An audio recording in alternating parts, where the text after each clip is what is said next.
mu mwaka w'1917 hari umuryango wari wishimye cyane ko havutse umwana w'umuhungu. Aho ni muri leta ya Massachusetts. Nta wundi wari uvutse ni John Kennedy. Ababyeyi ba John Kennedy bari bafite indoto y'uko umwana wabo azagira uruhare mu guhindura igihugu ndetse n'isi muri rusange. Kennedy yari umwana w'umuhanga cyane mu ishuri, ariko ikibazo kimwe yari afite ni uko yakundaga kugwaragurika cyane. Akiri muto, John Kennedy yaragwaraga cyane, ariko ibyo bigatuma atekereza ku buzima bw'abantu. Nyuma y'imyaka, John Kennedy yinjiye muri Harvard University, aho yaragiye kwiga politike mpuzamahanga. Aho no John Kennedy yatangiye gutekereza uburyo isi ishingiye ku butegetsi, intambara n'ubuyobozi.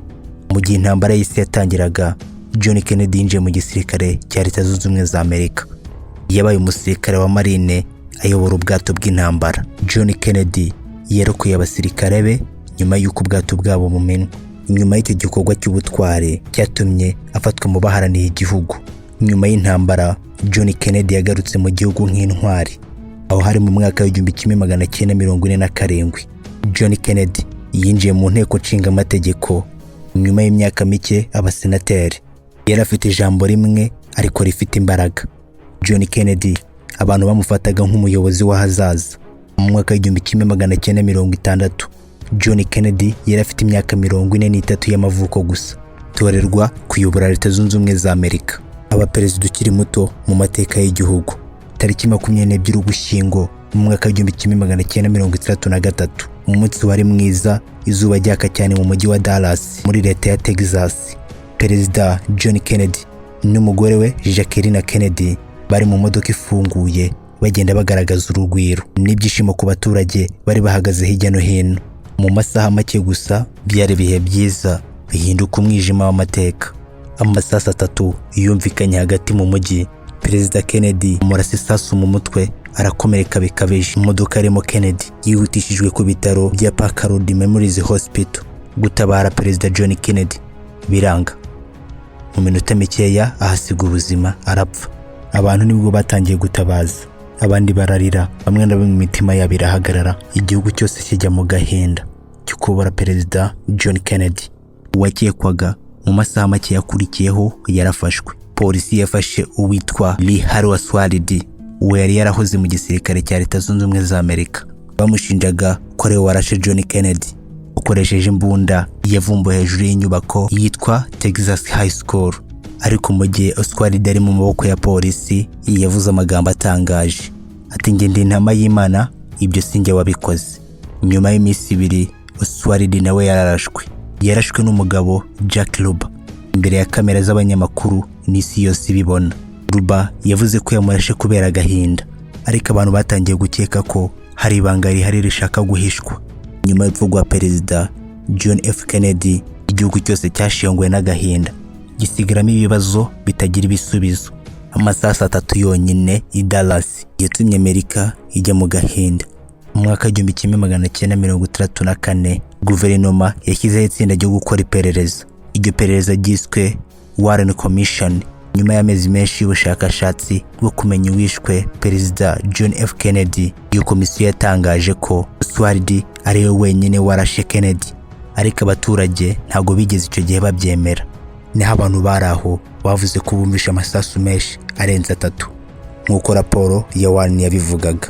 Abandi bakavuga ko humvikanye amasasu yaturutse mu byerekezo bibiri bitandukanye. Ibyo byagaragaza ko hari abantu barenze umwe barashe Perezida. Umuntu witwa Abraham Zablod yafashe amashusho y'amasasu yo ku munsi w'urupfu rwa Kennedy.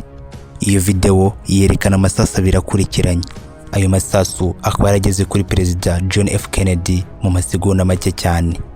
Nyuma y'imyaka haje kugaragara inyandiko za CIA na FBI ko hari abafite amakuru ku buzima bwa Oswald mbere y'urupfu rwa Kennedy, ariko uwo muntu ntibigeze bamukurikirana. Ibyo byabyukije amakuru ko hari ukuri kwatwikiriwe kugira ngo abantu bamwe na bamwe batagaragara. Urupfu rwa John Kennedy rwabaye inkuru y'amayobera adashira. Abandi bavuga ko ari uruhare rwa CIA, abandi bakavuga ko ari abamafiya, abandi bavugaga yuko ari abantu bakomeye muri leta baba barabikoze. batashakaga yuko akomeza kuyobora igihugu. Urupfu rwa John Kennedy rwahinduye byinshi kurusha uko abantu babitekerezaga. Amasasu 3 y'i Dallas ntiyishe umuntu gusa, yahinduye icyerekezo cy'igihugu cyose n'isi yose muri rusange. Mu gihe imbere abaturage ba Amerika batangiye kugira ubwoba n'akababaro kenshi muri bo. Babonye ko umuyobozi w'igihugu gikomeye nka Amerika ashobora kwicwa ku manywa y'ihangu. Ubwoba bw'iyicwa rya Kennedy bwakwiriye mu gihugu hose. Perezida mushya wa Leta Zunze Ubumwe za Amerika, Robert Jackson, yahise afata ubutegetsi. Jackson yavuze amagambo y'ubutwari asezeranya abaturage kuzakomeza inzozi za Kennedy. Ariko nyuma y'amezi make ibintu byose byarahindutse. John Kennedy yaratangiye kugerageza gukura ingabo za Amerika muri Vietnam.